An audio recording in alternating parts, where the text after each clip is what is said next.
Então, olha lá, gente. Então, a inimputabilidade, ela primeiro, a primeira variável dela é a anomalia mental.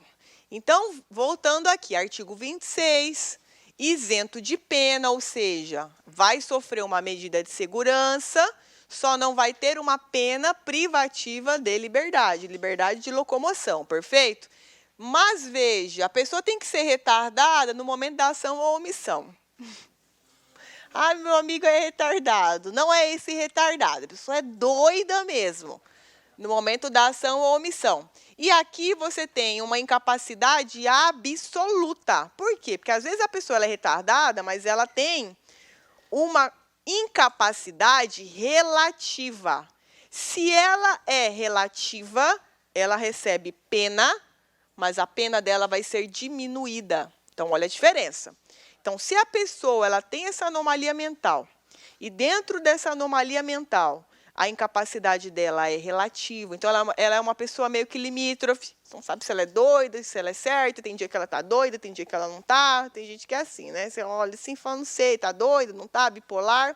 Veja, se ela é relativa, ela vai ter uma pena sim, só que essa pena ela é diminuída, tá? A gente vai ver que isso se aplica também quando a pessoa ela é noiada, drogada, tem essa variável também.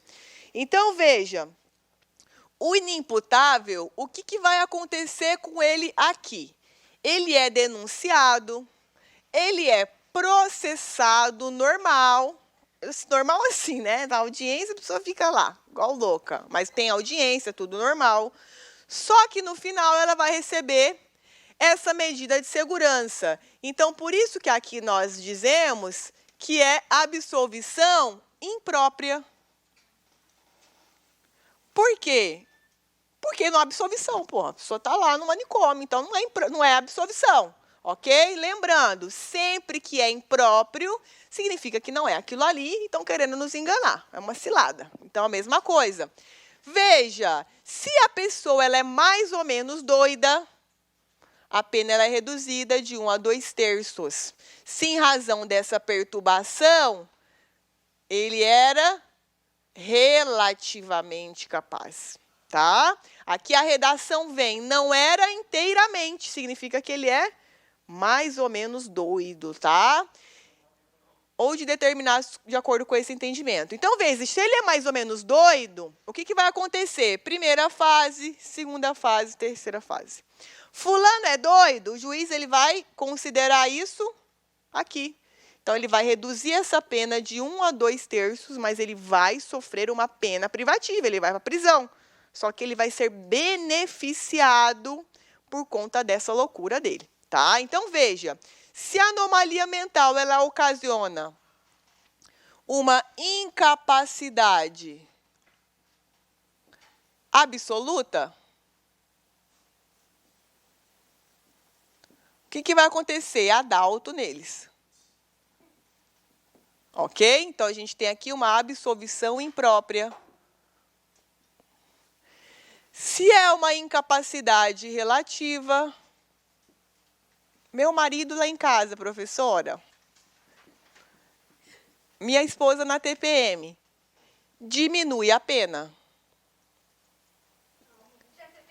Diminui a pena, é um benefício, você vai ajudar o doido, vai embora mais cedo. Ah, mas no seu caso aumenta, tá? Então, veja, aqui, pena, aqui, sem pena. Medida de segurança, tá? Medida de segurança. Posso sim. Do começo? Tá. Na redação do 26, no caput, está dizendo assim, se fulano ele é inteiramente incapaz, é sinônimo de incapacidade absoluta. Significa que a pessoa é tão doida que não tem como ela entender nada. Então, o que vai prender? Vai prender para quê essa pessoa se ela nem sabe o que ela vai fazer lá? Vai ficar louca lá, surtada. Então, nesse caso, ela vai para o adalto. Porque, na verdade, a pena ela tem um caráter também retributivo. Então, o preso, quando está lá, ele entende que aquilo é uma retribuição pelo crime que ele praticou. Então, ele está fudido lá no presídio porque ele fez uma merda na rua. Agora, você vai colocar um louco lá, ele nem entende o que está acontecendo, para ele não é nada aquilo ali. Então, não tem cabimento ele ser preso. Então, para ele, medida de segurança. Olha o nome, medida de segurança. Então, ele vai estar amparado lá no Adalto Botelho com uma internação hospitalar, tá? Se ele não era, então, no parágrafo único, a redação diz assim, se ele não era inteiramente incapaz. Se não é inteiramente incapaz, significa que ele é relativamente incapaz, tá? Em provas, eles gostam desses dois termos ali, tá? Por isso que eu coloquei. Mas isso aqui é sinônimo de relativamente incapaz, que é essa incapacidade relativa, tá? Nesse caso, se era doido mais ou menos, sabia mais ou menos o que estava fazendo. Então, ele vai preso, vai cumprir uma pena privativa de liberdade. No entanto, essa pena vai ser reduzida, tá? Então, ele vai receber uma força do Estado para ficar menos tempo preso. Tudo bem?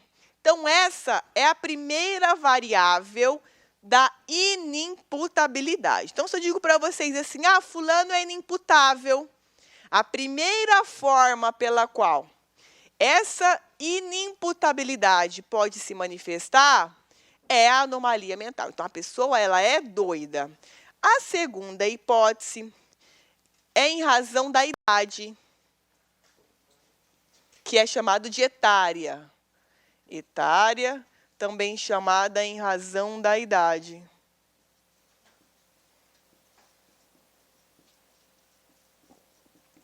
Então, aqui o que vai acontecer? Aqui não é medida de segurança, porque a pessoa não é doida, ela não tem idade, né? E aí, o que vai acontecer? Nós vamos aplicar as disposições do Estatuto da Criança e do Adolescente. Então, o que acontece quando um adolescente pratica um injusto penal? Ou seja, quando ele pratica um fato típico e ilícito. Significa dizer que nós não podemos falar que esse adolescente praticou um crime, mas ele praticou um ato infracional análogo à infração penal. É isso. Tanto é assim que ele é processado e julgado pelas disposições do ECA com os crimes mesmo do Código Penal. Então, ele é processado pelo artigo 121, normal, só que lá a gente chama ato infracional, só para indicar que quem praticou essa conduta era criança ou adolescente. Adolescente, qual que é a punição para ele? Medida protetiva ou socioeducativa, ok? E criança, medidas protetivas apenas, tá? Dentro das medidas socioeducativas, a gente tem uma gradação, admoestação verbal, advertência, liberdade assistida, internação, prestação de serviços à comunidade. Temos lá, né, a sanção mais grave seria, no caso, a internação, ok? Então, veja que aqui na etária, a gente vai trabalhar com ECA. Então, a gente tem sobre isso lá no artigo 225 da Constituição, 228. São penalmente inimputáveis os menores de 18 anos, sujeitos às normas da legislação especial. Então, veja, quando a gente discute minoridade penal, lembra? O povo faz uma polêmica disso daí, minoridade. Isso aqui é norma constitucional originária, não é? Poder constituinte originário. Eu posso emendar isso aqui? Não posso. Então, como que eu vou diminuir a maioridade penal se aqui o 228 traz 18 anos? Então, as pessoas ficam discutindo isso, sendo que isso daqui é norma constitucional originária de eficácia plena e aplicabilidade imediata. Eu não posso diminuir para 16 anos isso aqui, não posso ter uma emenda à Constituição, porque isso aqui é poder constituinte originário, então não tem que se debater, a galera se debate, político faz campanha, vamos prender adolescente. Gente, está na Constituição, 18 anos. Está na Constituição, não tem como mudar, é originário. Se fosse derivado, até poderíamos discutir, mas originário não tem o que mexer. Então, vai ficar 18 anos porque está no 228, tá? Então, aqui o 27, ele veio para complementar o 228 da Constituição. Tudo bem? Então, Com relação à idade, que também é chamada de etária, a gente não tem medida de segurança e a gente não tem crime. A gente tem ato infracional,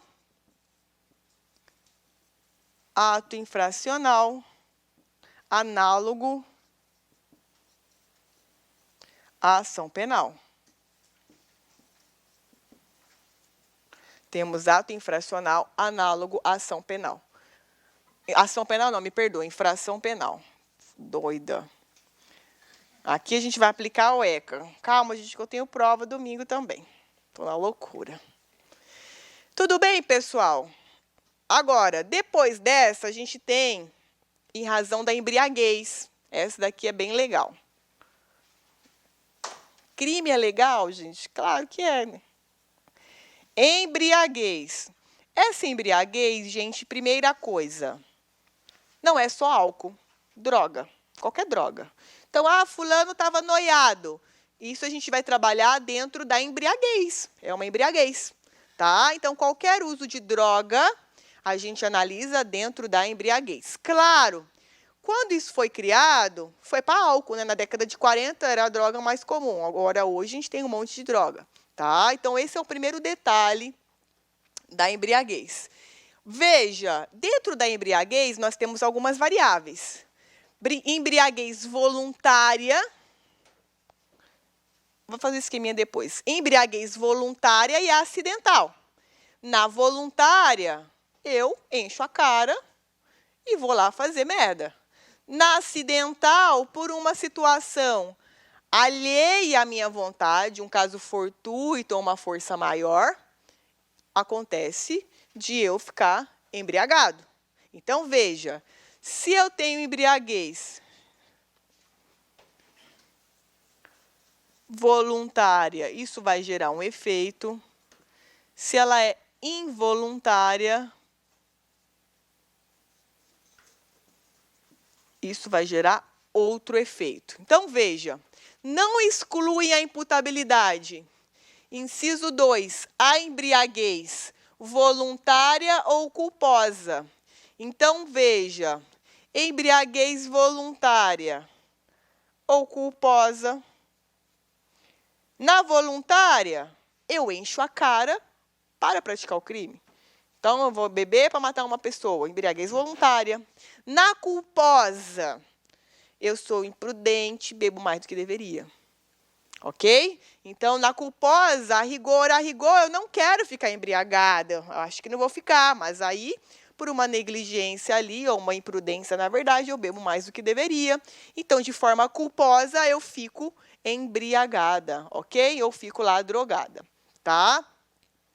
Nessas duas, a gente não vai ter exclusão de imputabilidade. Então, qual é o efeito? Responde pelo crime. Vai responder. Agora, é isento de pena. Então, aqui é o detalhe. Ou seja, não vai ter pena privativa de liberdade. O agente que por embriaguez completa. Então, veja, se é uma embriaguez involuntária, completa. Absoluto, você ficou com essa embriaguez involuntária completa, absolutamente incapaz de entender o que você estava fazendo. Então, você estava lá bebendo, na cabana da Dudu, e aí os caras botaram uma bebida para você, você ficou doidão e fez uma merda lá, deu um soco no cara, praticou uma lesão corporal gravíssima. Então, veja, colocaram uma bebida na sua, uma droga na sua bebida, de modo que você ficou absolutamente incapaz de entender o caráter ilícito do fato ou de determinar-se de acordo com esse entendimento. Muito parecido com um doido, absolutamente doido. Só que, aqui, o que vai acontecer? Nessa embriaguez involuntária completa, isso vai excluir o crime. Não é medida de segurança. Veja, não faz sentido medida de segurança. Por quê? Na embriaguez completa, involuntária, Você ficou absolutamente incapaz de entender aquilo, beleza? Beleza, você não é doido. O que você vai fazer no adulto? É algo episódico, é algo que não é permanente na sua vida. Então, não faz sentido você ter uma medida de segurança, vai te tratar o quê no adulto, se você não é doido? Tratamento ambulatorial para quê, se você não é doido? Então, veja que quando eu tenho uma embriaguez involuntária, completa, eu não respondo por nada. Zerou a vida, tá de boa.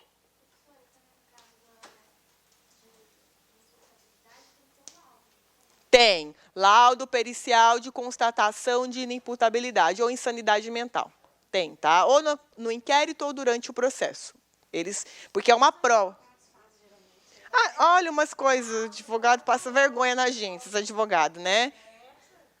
Passa vergonha na gente. Tem lá os casos de psicopata, advogado fala, quer anomalia mental. Gente, psicopata não tem anomalia mental, gente. Que muito pelo contrário. Então, ele não é absolutamente incapaz de entender o caráter. A galera adora essas teses, né? Não existe isso daí, não. A regra é que psicopata tem sim. E é muito pior do que os outros, tá?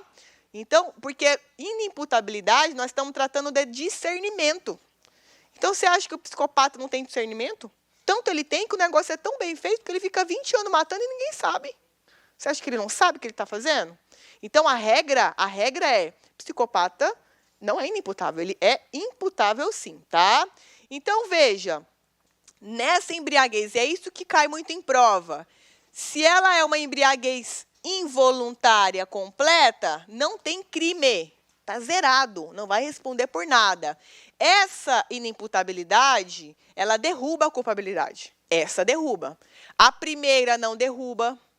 A segunda não derruba porque é ECA.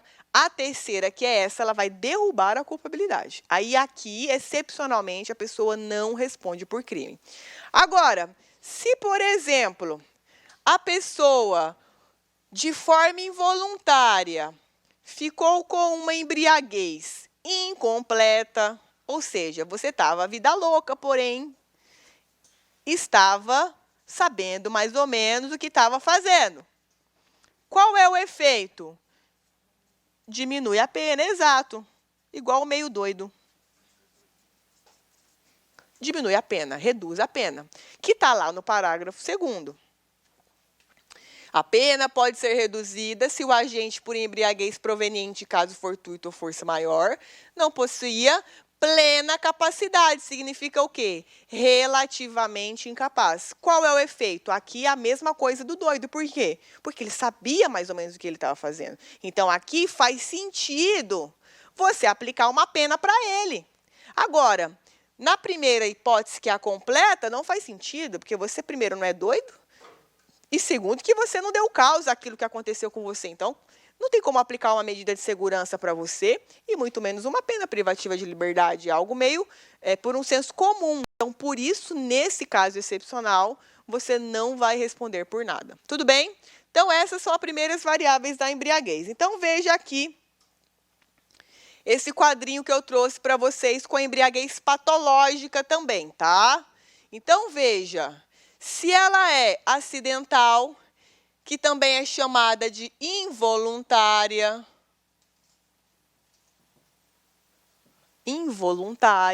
ok? Completa inimputabilidade, ou seja, significa dizer que quebra a culpabilidade. Se ela é incompleta, reduz a pena.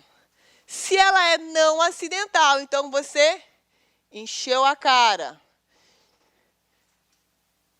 de forma culposa. Completa ou incompleta, eu ia falar assim, se fudeu, é isso aqui. Responde aqui. Não exclui a imputabilidade e não isenta de pena, tá?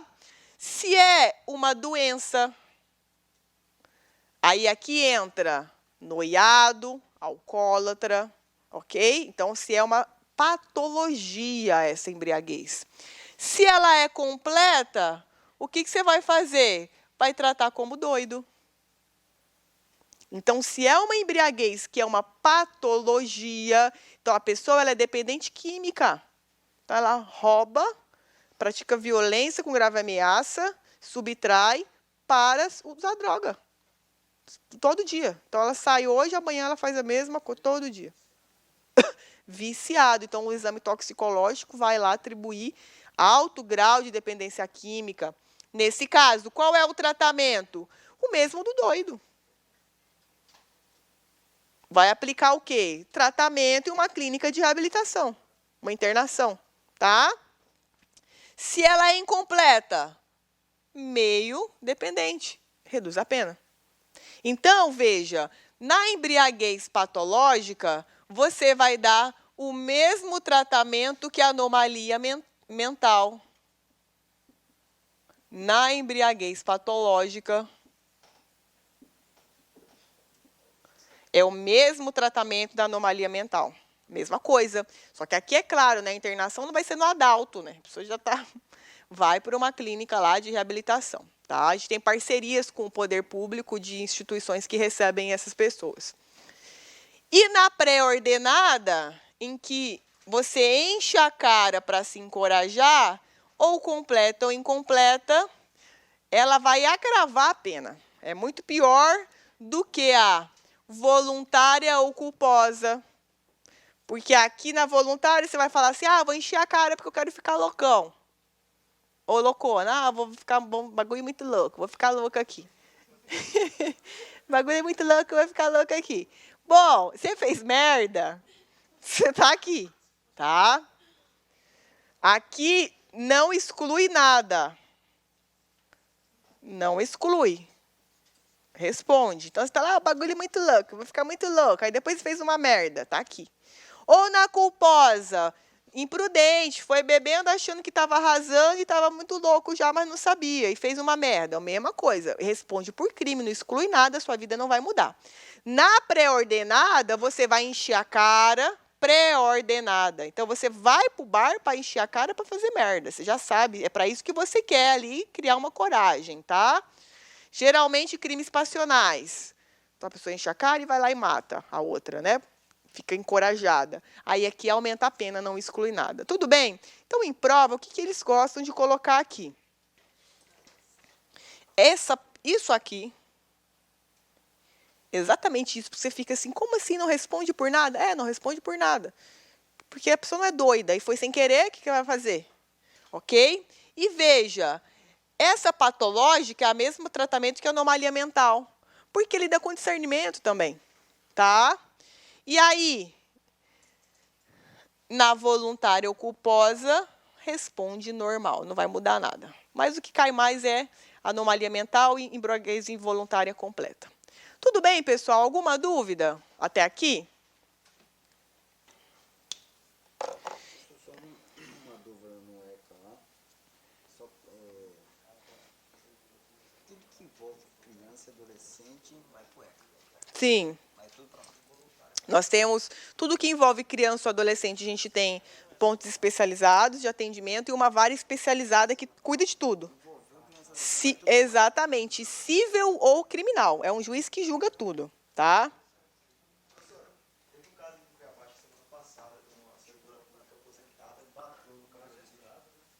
Acho que ela é procuradora, muito louca ela tava. A tiazinha tava aprontando, né? Então, o pessoal vai chegar junto ali para ver se... Eu acho que era completa, que ela estava muito louca lá no carro, né? Nem estava vendo o que estava acontecendo. Alegando o quê? Que ela é doida? Não.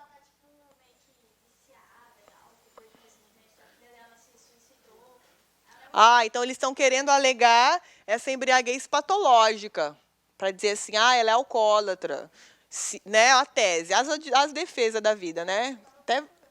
Então, a defesa provavelmente está dizendo que ela é alcoólatra, nessa embriaguez patológica. Aí a gente iria analisar, ela é tão dependente assim a ponto de ficar absolutamente incapaz de entender o que ela estava fazendo ou não. Ok? Se não diminui, se sim, o que vai acontecer com ela? Tratamento em uma clínica de reabilitação.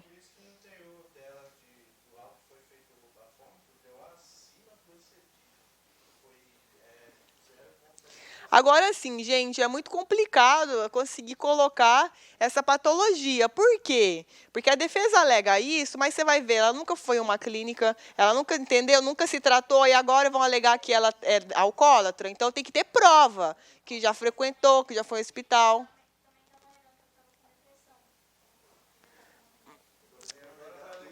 Olha, essa da depressão, a justiça não tem considerado muito quanto isso aqui. Isso aqui é embriaguez no sentido de substância. Tipo assim, se para remédio de depressão ela tomasse uma medicação que ela ficasse lesada, absolutamente incapaz, aí é o mesmo raciocínio. Por quê? Medicação para depressão é droga.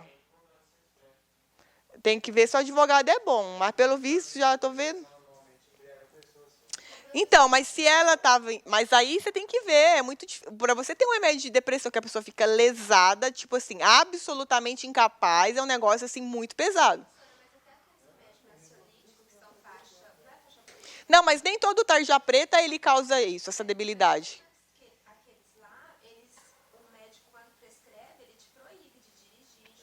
Não, sim, ele proíbe, mas o que acontece? Não sei se vocês lembram, acho que tem uns 2 anos, um cara no Rio que estava louco de remédio, que matou uma pessoa no calçadão lá do Rio, né? Passou por cima. E aí a galera falou assim, cara, e aí? O cara sabia que não poderia dirigir porque ele estava tomando a medicação. Mas o que nós temos que entender é o seguinte, se no momento do fato, do acontecimento, ele sabia o que ele estava fazendo. Então, o direito penal ele é muito técnico. Então, por mais que, tipo assim, ele sabe que não pode, mas no momento que ele sabia o que estava acontecendo, não sabia. Ele estava doidão. Então, o que a gente considera é no momento da ação, não é o que antecede. Então, assim, eu sei que parece meio injusto, né, que nem a dela, que se fosse depressão, se fosse alcoolismo, ela saberia que não poderia, mas o que nós temos que analisar é, na hora ela sabia? Tinha consciência? Porque o que nós estamos analisando aqui é o discernimento dela na culpabilidade. Não é o porquê ela chegou a isso, ou não é, tipo, ela poderia evitar, mas ela não evitou. É tipo, na hora que ela fez, ela tinha o discernimento? E aí, se era absoluto, esse mesmo efeito. Se era relativo, diminui a pena. Agora, você trabalhar com quadro de depressão e alcoolismo, se não tiver nenhum antecedente lógico, o delegado ele vai bater em cima disso. Ele vai falar, tá, é louca? Cadê o psiquiatra? Eu quero um laudo, eu quero a medicação, tarja preta, eu comprei quais farmácias, tem quanto tempo que está sendo medicado, eu quero uma perícia nesse remédio. Não é um negócio assim fácil, sabe? O delegado ele é esperto, ele fica em cima dessas provas. Então, se ela tiver um histórico disso daí, aí tudo bem, mas é muito difícil colar depressão e alcoolismo aqui dentro. O que cola mais é droga tipo crack, cocaína. Aí a pessoa ela tem um histórico já. Vai o tempo todo na delegacia. Ela é conhecida já do pessoal, porque ela sempre é surpreendida por posse para uso. Então, sempre ela está na delegacia. Então, isso daí mostra o quê? Que é usuária mesmo. Que é patológico. Agora, esse de dia a dia aí, aquele mesmo caso da médica que nós conversamos aqui, que atropelou o verdureiro, velho. Aquilo ali não tem o que colar. O pessoal falar, não tava.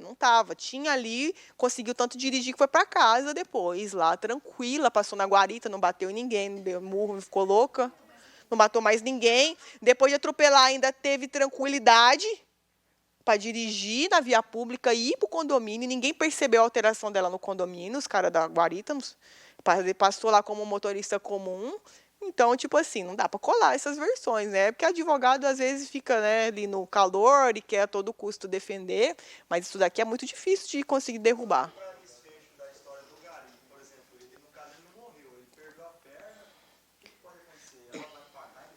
Então, a rigor, o que vai acontecer? Por exemplo, ele era gari.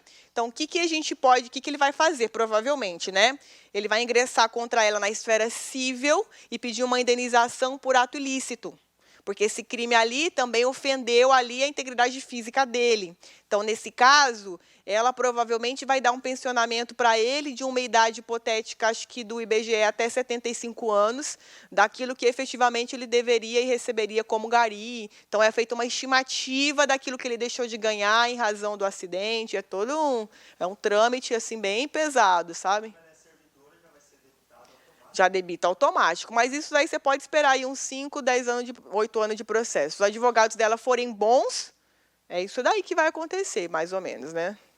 Porque são muitos processos, né? É triste, né? Vocês viram o vídeo? Eu vi o vídeo dele lá que arrancou a perna e os caras filmando lá. Eu vi assim, falei, cara, surreal. Assim, e ela lá, loucona, vida louca lá no banco de trás. E aí arrancou a perna do cara. Triste, né? Foda. E aí, enquanto isso, ele vai receber um auxílio acidente, né? Do INSS, mas vai receber um salário mínimo, né? E um DPVAT daqui a um tempinho ainda. Demora também DPVAT. Tem que pegar um advogado bom também, senão...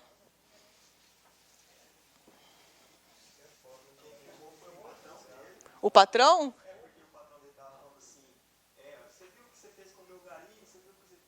O patrão, meu gari. Ai. Tipo assim, triste que o cara não vai trabalhar para ele mais, né? Olha, não dá. Tipo assim, né? O cara lá morrendo. E ele tava filmando. Eu falei, gente, não vão socorrer esse cara, falar se ele tá bem lá. Ele filmando todos os ângulos, né? Pegar do meu gari.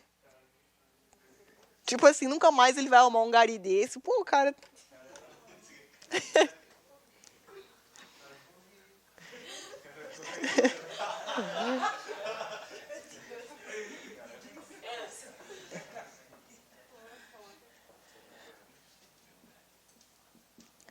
Então, olha só, gente, vocês são foda, né? Fazer piada. Eu vou ficar quieto porque estão gravando. Essa palhaçada de gravação dessa aula. Então, olha só. A outra, então a gente esgotou a imputabilidade. A outra agora é a potencial consciência da ilicitude. Então, só para deixar o quadrinho aqui da imputabilidade, vou colocar aqui do outro lado. A potencial consciência da ilicitude significa dizer o seguinte: o agente, ele tinha ali uma possibilidade de conhecer essa ilicitude. Então ele tinha uma consciência potencial de que isso era proibido no ordenamento. Então veja, aqui no artigo 21 diz assim: que o desconhecimento da lei é inexcusável, o erro sobre a ilicitude do fato ser inevitável isenta de pena, isso aqui é erro de tipo, lembra? Que é o artigo do erro de tipo. Se inevitável isenta de pena, se evitável poderá diminuir. Veja, considera-se evitável o erro se o agente atua ou se omite sem a consciência da ilicitude do fato, quando lhe era possível, nas circunstâncias, ter ou atingir essa consciência. Como assim? Então, hoje, tá? A ignorância, na verdade, é muito rara, a ignorância da lei. Então, o que acontece dentro dessa potencial consciência da ilicitude? Ele conhece a lei, até sabe que tem lei e tal, mas ele desconhece que aquilo é ilícito. Então, por exemplo, ele sabe da lei, mas ele não sabe que aquela conduta em específica, ela é caracterizada como crime naquela lei. Então, veja, você não imagina que o seu comportamento contraria o direito. Então, exemplo, você está lá no Amazonas. Você está lá passeando e tal, aí você está lá numa floresta, e aí você vê uma planta lá super bonita, que se destacou, você sabe que tem código florestal, que não pode matar bicho, que não pode fazer nada. E aí você viu lá uma planta lá bonita, luminosa, tal, e resolveu pegar para poder, sei lá, guardar de lembrança, entregar lá sua esposa que está esperando você lá no ponto de encontro. E aí você arrancou ela e era um negócio raríssimo, 1 em 1 bilhão do planeta Terra tem aquela espécie e você foi lá e matou, que é um crime ambiental. Então, pô, você ali, como que você ia saber que aquela merda daquela florzinha ali, aquele negocinho, era um negócio raríssimo que está em extinção no planeta Terra? Não tem como você saber isso. Então, veja, você conhece a lei, mas você não imagina que aquilo ali é um comportamento previsto como crime na lei de crimes ambientais. Então, se você consegue provar isso, você não vai responder, porque você não tinha uma potencial consciência da ilicitude, tá? Então, nesse caso, qualquer um de nós aqui.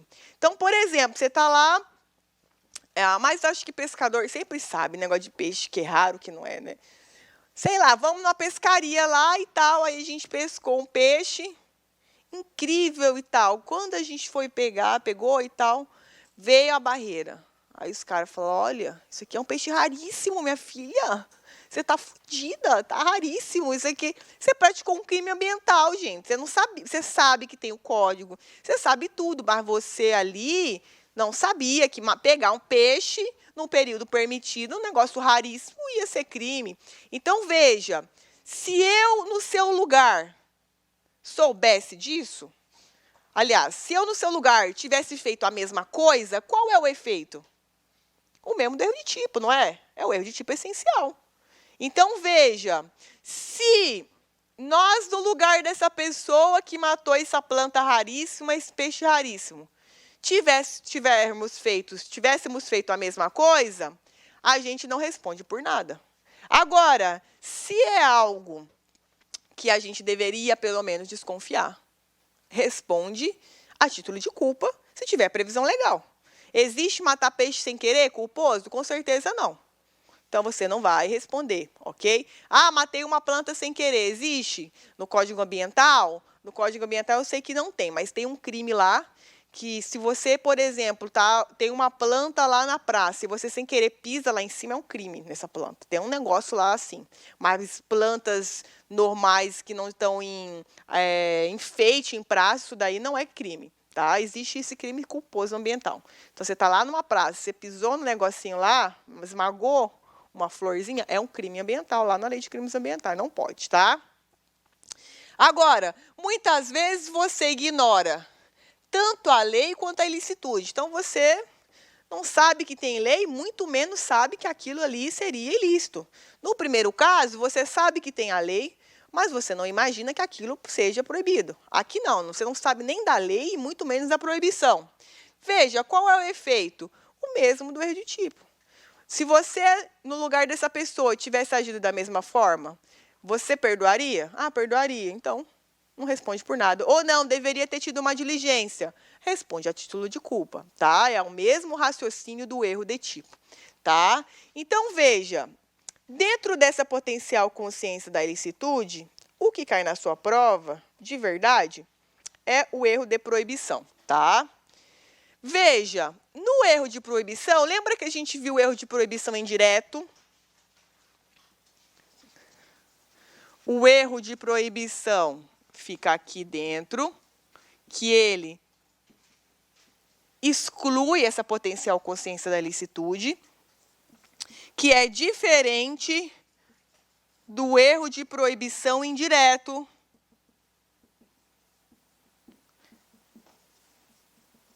que fica dentro de onde, gente? Discriminantes putativas.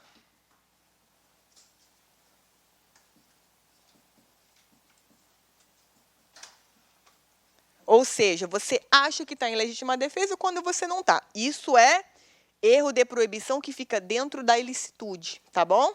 Aqui é o erro de proibição direto, o raiz, né? O de verdade. Nesse erro de proibição, você sabe exatamente o que você está fazendo, mas você não imagina que seja ilícito. Então, nós vimos lá na aula 2 que o erro de tipo, você interpreta uma realidade de forma errada e faz alguma coisa. Então, no erro de tipo, a gente viu que você não sabe direito o que você está fazendo. Ou sua execução está uma bosta, então você atirou na pessoa errada, ou você, se soubesse que estava ali praticando um crime, você não praticaria, que é o erro de tipo essencial, lembra? Só para recapitular. O erro de tipo, que é um defeito na conduta, a gente viu o quê? Que o agente, por uma falsa interpretação da realidade dele, ele não sabe o que faz. Ou porque a execução dele é uma bosta, que é o acidental, então se você é avisado, você arruma. Ou é o essencial. Se você é avisado, você não faz, que é o exemplo do arbusto do marciano. Lembra? Você está caçando, alguém avisa, olha, é viado. Aí você não atira para poupar a vida dele. Então, veja, no erro de tipo, isso é um defeito na sua conduta. Então, você interpreta a realidade errada, então você não sabe o que você está fazendo. No erro de proibição, que é muito parecido com o erro de proibição indireto, você sabe o que está fazendo, mas você não sabe que é proibido. No erro de proibição indireto, que a gente viu dentro da ilicitude, qual é o defeito aqui? Você sabe exatamente o que está fazendo, estou atirando em uma pessoa, e você acha que é legítima defesa. Aqui, não é dentro da ilicitude, aqui não tem ilicitude. Aqui você faz exatamente o que sabe o que está fazendo, e você acha que está tudo bem. Então, você é a pessoa...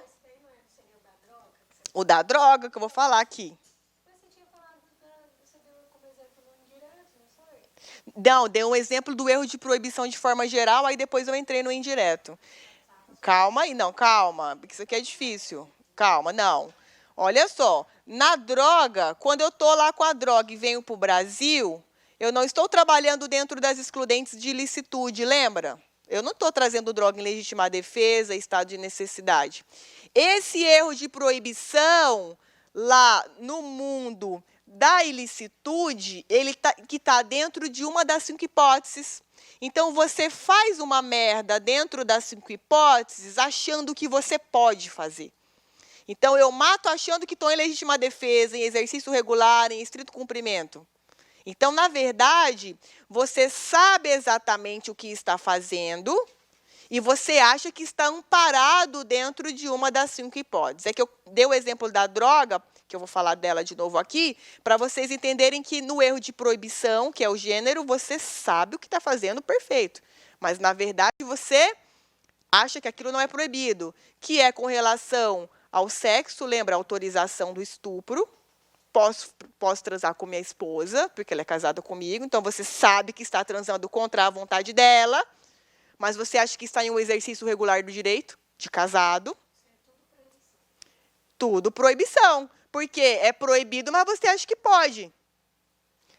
Mas veja, como você estuprou sua esposa no contexto de exercício regular do direito, é uma discriminante putativa. Porque você acha que pode fazer isso, que é um direito seu, ok? No erro de proibição da potencial consciência da ilicitude, você, na verdade, acha que aquilo não é crime. Não é questão de direito, aqui não é crime. Então, que é a questão da droga. Então, você veio de fora do país trazendo a sua droga. Você sabe que está trazendo a sua droga. Você quer trazer a sua droga. No entanto, no Brasil, isso é tráfico, é crime. Então, veja que você não está interpretando errado nada. É que você tinha uma potencial consciência da ilicitude diferente da realidade. Mas a droga, quando você traz ela, você não está amparado dos 5. Não é por nenhuma dessas 5 razões que você está trazendo essa droga. Exatamente. Tudo aquilo que você tem uma falsa representação da realidade e a pessoa sabe exatamente o que ela está fazendo, é erro de proibição. Quando você tem uma pessoa que não sabe o que está fazendo, porque ela interpretou a realidade errado, erro de tipo. Tá? E aí, quando você tem uma pessoa que sabe exatamente o que ela está fazendo dentro do universo das 5 causas de excludente, isso é chamado de discriminante putativa, erro de proibição indireto. Por que é indireto? Porque a rigor não seria. Por quê? Porque você está dentro de ilicitude. Você está discutindo ilicitude quando, na verdade, deveria discutir dentro da culpabilidade. Então, indiretamente, a gente considera esse erro dentro da ilicitude. Porque a rigor, o lugar dele não era lá. É aqui. Aqui é o direto, aqui é o verdadeiro. Tudo bem? Isso aqui, gente, é só com um tempo de estudo e maturidade, tá? Por exemplo, tipo, acho que tem um neto, né? Aí ele tá com droga assim, aí a avó fala, meu filho, você tá com droga, é crime. Não, mas guarda aí, vó. Guardar não é crime. polícia pega não, mas eu acho que guardado. Exatamente. Acho que é só usar pra droga. Exatamente. Ela não tem uma potencial consciência da ilicitude quanto ao que é ou não proibido. Perfeito, exatamente isso. Então ela sabe que ela está guardando a droga, mas, pô, ela sabe se lembra lá, sabe que tem a lei de drogas, mas não sabe que aquilo que ela faz é ilícito. Ela acha que é ok.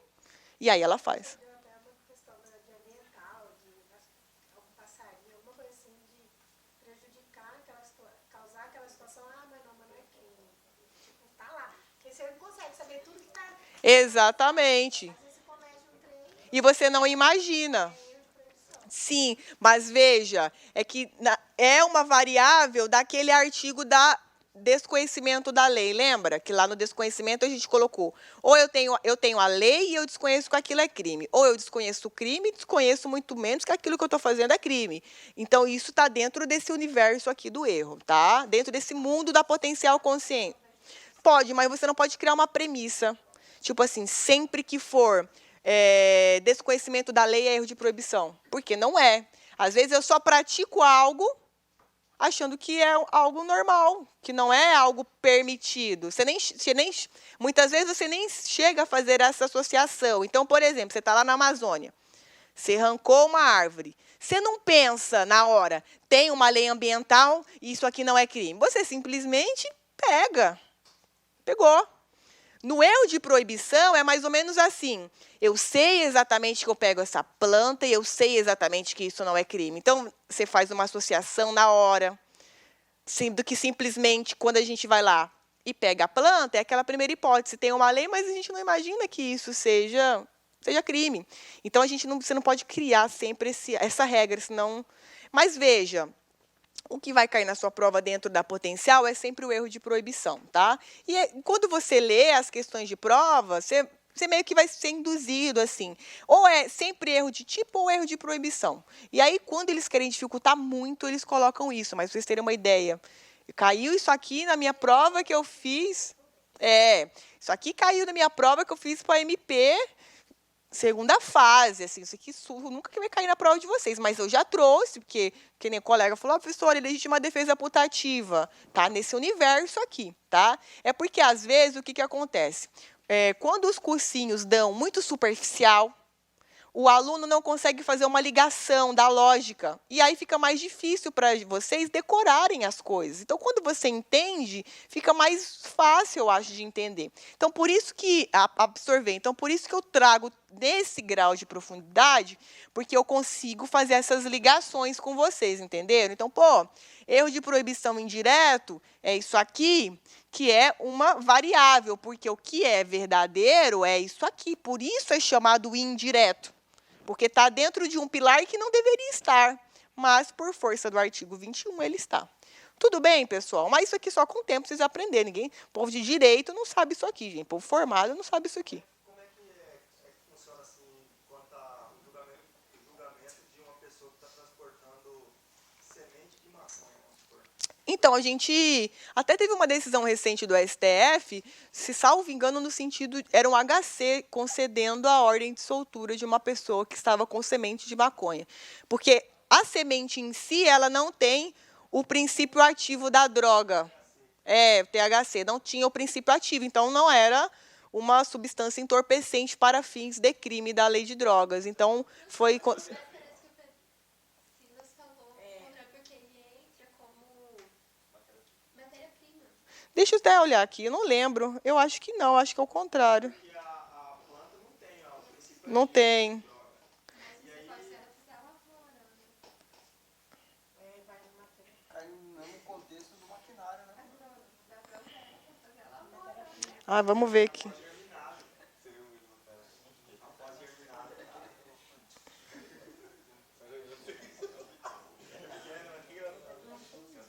Ai, deixa eu ver aqui. Tem um aqui que foi liberado um processo.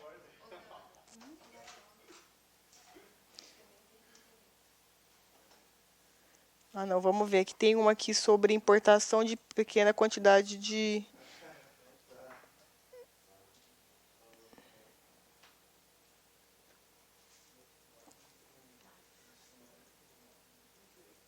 Aqui, ó.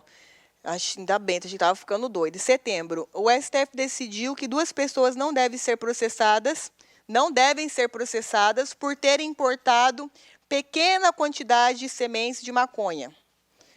Não foi. O colegiado avaliou os casos que esses casos não podem ser tratados como tráfico. A pessoa importou 15 sementes e a outra 26 sementes. O relator destacou que as sementes não chegam a ser plantadas e não possuem o princípio psicoativo da maconha, que é o THC. Então, semente pode pegar, pessoal, tá? Tranquilo, tá? Tá liberado, semente tá liberado, não tem. Eu falei certo, tá certo.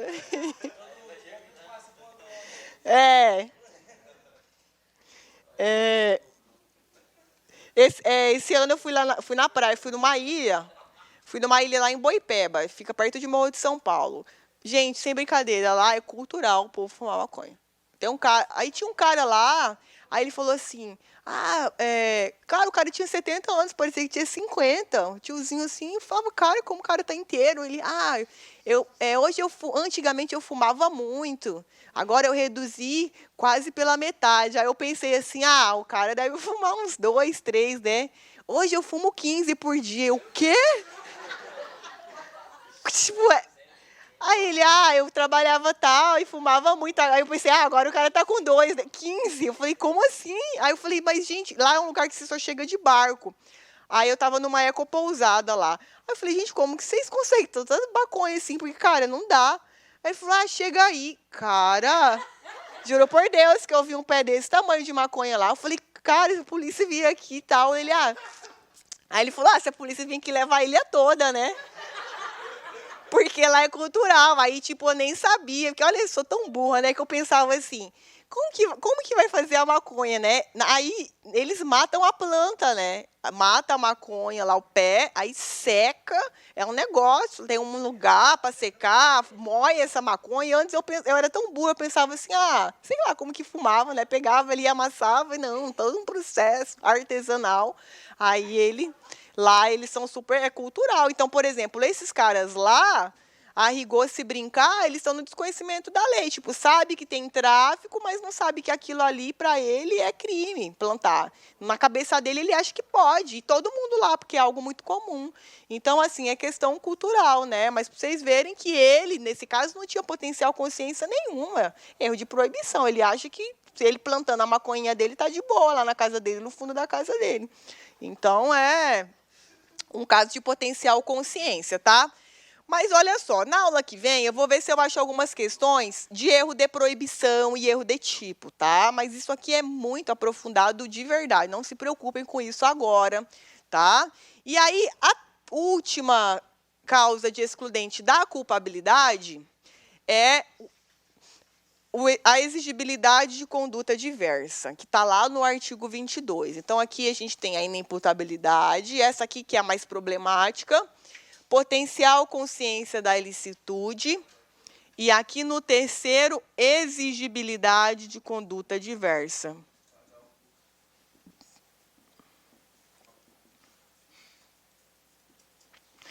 Aí ele falou assim, diminuí muito agora. Eu falei, pô, o cara, né, 15. Eu falei, meu Deus. E o cara tem quase 70 anos lá, tiozinho novinho. Eu falei, cara, que coisa, né? Plantação? Não, mas isso aí... Esses dias eu dou aula lá no Univag, no intervalo, os gurizadas fumando narguilé. Eu falei, gente, o que está acontecendo aqui agora? Eu falei, pessoal, narguilé não é nem droga, e não é nem não sei o quê. Os gurizadas fumando narguilé, 9h30 da manhã lá. Eu falei, cara, no sol quente, assim. Eu falei, gente, aí... É pesado ali, o povo tá demais. Essa terceira hipótese, ela está aqui, pessoal, no artigo 22, tá? São 2 hipóteses que vão excluir essa exigibilidade de conduta diversa. Coação moral irresistível e obediência hierárquica. Na coação moral irresistível, veja, é uma coação moral que vai trabalhar no seu psicológico. Nós vimos lá na conduta que coação física, lembra? Exclui conduta, a física. E aí, naquela oportunidade, eu falei assim, coação moral, culpabilidade. Mas eu falei isso lá na segunda aula. Então, agora a gente volta nesse tema. Se é uma coação moral, é no meu psicológico. Se é no meu psicológico, é culpabilidade. Porque é sob o ponto de vista do autor do crime. Então, é lógico que a coação moral você vai analisar na culpabilidade. Não tem como ser no fato típico. E aí, veja, ela tem que ser irresistível. Porque se ela for resistível, você responde. Então, por exemplo, tá lá alguém com a minha mãe falando, olha, se você não matar o Kleber, eu vou matar sua mãe. Vou lá e mato o Kleber. Você, como um terceiro que assiste a cena, vai saber que eu estava em uma coação moral? Não tem como. Então, para a visão de vocês, eu pratiquei um homicídio legítimo. Pratiquei um injusto penal. Vocês conseguiram ver só o quê? O fato típico e ilícito. Agora, a minha coação moral é algo que vocês não conseguem extrair essa informação da leitura do crime. É algo que eu tenho que fornecer para vocês. Então, por isso fica dentro da culpabilidade. Por isso que eu gosto de trabalhar com esse raciocínio que culpabilidade é tudo do agente. Então, ela tem que ser irresistível. Se ela é resistível, eu respondo normalmente por crime, tá? A segunda hipótese é a obediência hierárquica. Então, veja, coação irresistível ou em estrita obediência à ordem. Aqui eles trabalham com obediência hierárquica, que quer dizer a mesma coisa, tá? Essa obediência hierárquica, ela deve ser de uma ordem não manifestamente legal. Isso aqui despenca em prova, não cai, despenca. Se você, como servidor público, policial, no uso de suas funções, recebe uma ordem para cumprimento de prisão preventiva, que aparentemente está meio estranha, sem assinatura do juiz, meio rascunhada, o que você vai fazer? Você não vai cumprir. Por quê? Porque, veja, essa ordem, ela não é manifestamente ilegal. Você vai olhar e vai falar, alguma coisa está errado, né?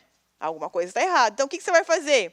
Nada, você não vai fazer. Porque se você fizer, você responde. Nesse caso, você vai fazer o quê? Se você cumpre uma prisão preventiva quando a pessoa não tinha que ser presa, o que você fez? Constrangimento ilegal, abuso de autoridade, e assim vai. Agora, você recebeu um mandado de prisão preventiva. Parece que está tudo certinho. Mas o delegado falsificou. Então, veja, isso é uma ordem não manifestamente legal. Parecia que estava legal, parecia que estava tudo certo. Nesse caso, você não responde pelo constrangimento, nem pelo abuso de autoridade, nem pela lesão corporal, se a pessoa apanhou na prisão preventiva e assim sucessivamente, ok? Então, em prova, eles colocam o quê? Exigibilidade de conduta, duas modalidades. Obediência hierárquica e coação moral irresistível. Caso essas duas, derrubou o último pilar, o último instituto da culpabilidade. Tudo bem, pessoal? Então, veja, gente, agora a gente fechamos teoria do crime. Então, a gente teve aí, acho que 3 encontros disso, né? Então, a gente teve 9 horas de aula sobre isso. E aí, na aula que vem, eu vou trazer várias questões sobre isso que nós estudamos, tá? Do CESP, vou dar uma preferenciazinha para o CESP, que está chegando aí e tal. E se der tempo no final da aula, a gente vai falar sobre territorialidade e extraterritorialidade, que foi uma matéria que eu não dei aqui. E lembra, não sei se vocês se recordam, eu falei, gente, isso aqui é uma matéria que é decoreba e não tem o que aprender aqui. Não é um negócio que você vai aprender, você vai memorizar, vai fazer sua prova, amanhã você esqueceu, é isso, tá? Então, aí eu acho que vai dar tempo, no finalzinho da aula eu trago sobre esse conteúdo aí, territorialidade e extraterritorialidade. Tudo bem, pessoal? Alguma dúvida? Acho que hoje foi a aula mais legal, eu gosto de culpabilidade. A parte mais difícil aqui é imputabilidade, né? Sem dúvidas, a que mais cai em prova, mas ficou bem didático, eu acho que dá para dar uma forcinha aí para vocês. Tudo bem, gente? Então é isso, estão liberados. Clique lá